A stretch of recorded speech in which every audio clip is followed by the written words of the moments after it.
വെഞ്ഞാറുമൂടി നടന്ന ദാരുണ സംഭവത്തിന്റെ പ്രതിയുടെ അറസ്റ്റ് രേഖപ്പെടുത്തി പോലീസ്. സൽമ ബീവി എന്ന അഫാന്റെ വല്യമ്മയുടെ പേരിലാണ് ഇപ്പോൾ അഫാനെ അറസ്റ്റ് ചെയ്തിരിക്കുന്നത്. 88 വയസ്സുള്ള ഒരു പാവം വല്യമ്മയെന്ന് പോലും നോക്കാതെയാണ് അത്തരത്തിലൊരു കടുങ്കൈ ചെയ്തത്. വല്യമ്മയോട് അഫാൻ സ്വർണ്ണം ആവശ്യപ്പെട്ടു വരുമായിരുന്നു. സ്വർണമൊന്നും ചോദിച്ചു വരല്ലേ മോനെ എന്ന് ആ പാവം വല്യമ്മ പല തവണ ഈ തൻ്റെ മകനായ അഫാനോട് പല സമയങ്ങളിൽ പറഞ്ഞിരുന്നു. ആ ദിവസം അഫാൻ പലയിടങ്ങളിൽ പോയി കാശ് കടം ചോദിച്ചു. അതുപോലെ തന്നെ തൊട്ടടുത്ത കടയിൽ പോയും സവനപ്പ് വാങ്ങിച്ചുകൊണ്ട് പുറത്തേക്ക് പോയ അഫാൻ വീണ്ടും തിരിച്ചു വന്ന് കടക്കാരനോട് 10,000 രൂപ കടമായി തരാൻ പറഞ്ഞത്. കാശിപ്പോൾ കയ്യിലില്ല എന്ന് പറഞ്ഞ് കടക്കാരൻ അഫാനെ ഒഴിവാക്കി വിടുകയായിരുന്നു. അപ്പോഴും അഫാൻ്റെ മുഖത്ത് വലിയ പരിഭ്രാന്തി ഉണ്ടായിരുന്നെന്നും വിയർത്ത് കുളിക്കുന്നുണ്ടായിരുന്നു എന്നും കടക്കാരൻ വെളിപ്പെടുത്തിയിട്ടുണ്ട്. സൽമ ബീവി എന്ന ഉമ്മക്ക് പേരമക്കളിൽ ഏറ്റവും ഇഷ്ടമുണ്ടായിരുന്ന ആളായിരുന്നു അഫാൻ. അഫാൻ വരുമ്പോഴെല്ലാം വല്യമ്മ തൻ്റെ കയ്യിലുള്ള പണം അഫാന് കൊടുക്കുമായിരുന്നു എന്നാണ് സൽമ ബീവിയുടെ രണ്ടാമത്തെ മകൾ പറയുന്നത്. മൂത്താപ്പയായ ലത്തീഫ് പല സമയങ്ങളിൽ അഫാനെ ഉപദേശിക്കുമായിരുന്നു.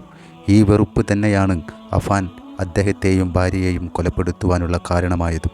ഞായറാഴ്ചയാണ് വരുന്നത്. ഒരു ഉച്ച സമയമാവും. വന്ന് ഇതുപോലെ കാക്ക കുറച്ച് പൈസ വേണം, വൈകുന്നേരം ഒരു റോളിന് പൈസ അടയ്ക്കാനാണെന്ന് പറഞ്ഞു.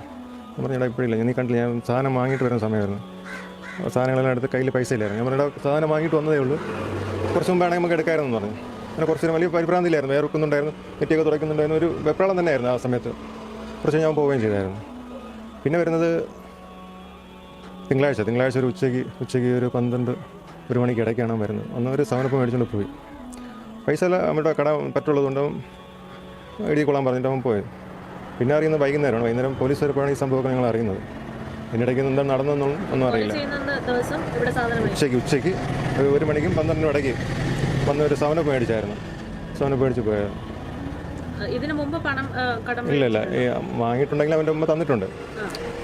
അല്ല, ഇവൻ വന്ന് ചോദിക്കുന്നത് ആദ്യമായിട്ടാണ്. ഈ പയ്യൻ വരുന്നത് ആദ്യമായിട്ടാണ് അവൻ മാറ്റുന്നത്.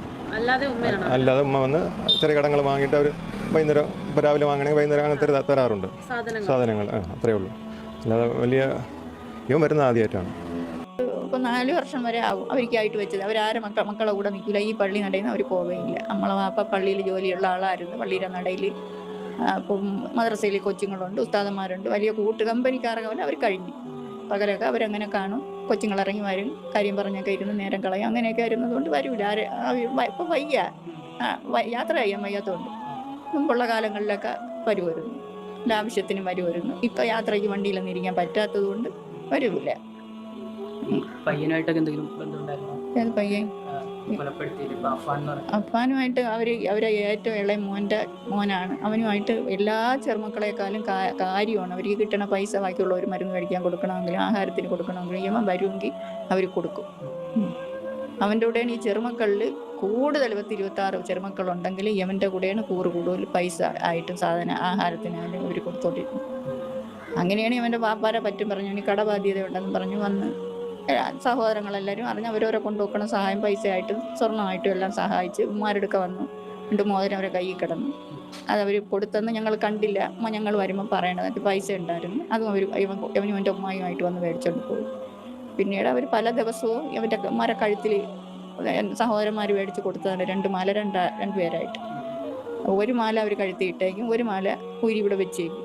അപ്പോൾ ഈ ഇടക്കാലത്തൊക്കെ ആയപ്പോഴത്തേക്ക് അവർക്ക് തന്നെ തോന്നിയായിരിക്കും ആരെങ്കിലും ഏൽപ്പിക്കണമെന്ന്. പിന്നെ മോളെ കയ്യിൽ ഏൽപ്പിച്ച് കൊടുത്തോ തന്നെ പറഞ്ഞു. അതിൽ ഇരട്ടയാണ്, ഒരാണ് ഒരു പെണ്ണ്. ആണാൾ കൊടുത്ത് പെണ്ണാളിൻ്റെ കൊടുക്കാൻ പറഞ്ഞാണ് 1 മാല കൊടുത്ത് 1 അവർ കഴുത്തിയിട്ടുണ്ട്. ഈ മാല പല ദിവസവും ഞാൻ ആവശ്യപ്പെട്ടിട്ടുണ്ട്.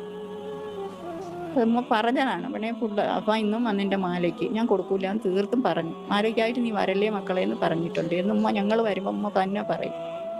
ഈ മാല കൊടുക്കാത്തതുകൊണ്ടായിരിക്കും ഇത്തരൊരു സംഭവം. അതിനെപ്പറ്റി എനിക്ക് നമ്മളെ മനസ്സങ്ങനെയാണ് പറയണത്. ഈ മാല കൊടുക്കാത്ത വാശിയായിരിക്കും. പിന്നെ ഇതിനേക്കാൾ തള്ളയേക്കാളും ബാക്കിയുള്ള സഹോദരങ്ങളെക്കാളും ഞങ്ങളുടെ കുടുംബത്തിൽ ഏത് കാര്യത്തിനും വന്നെത്തണതും എല്ലാത്തിനും തീരുവോളം നിൽക്കുന്നതും മരിച്ച സഹോദരനായിരുന്നു. ഒരുപാട് ഉപദേശങ്ങൾ കൊടുക്കുന്നത് അവനാണ്. ലത്തീഫ് എന്ന് പറയുന്നത്. അതുകൊണ്ടായിരിക്കും അവനെയും കൂടെ കൊലപ്പെടുത്തിയത്.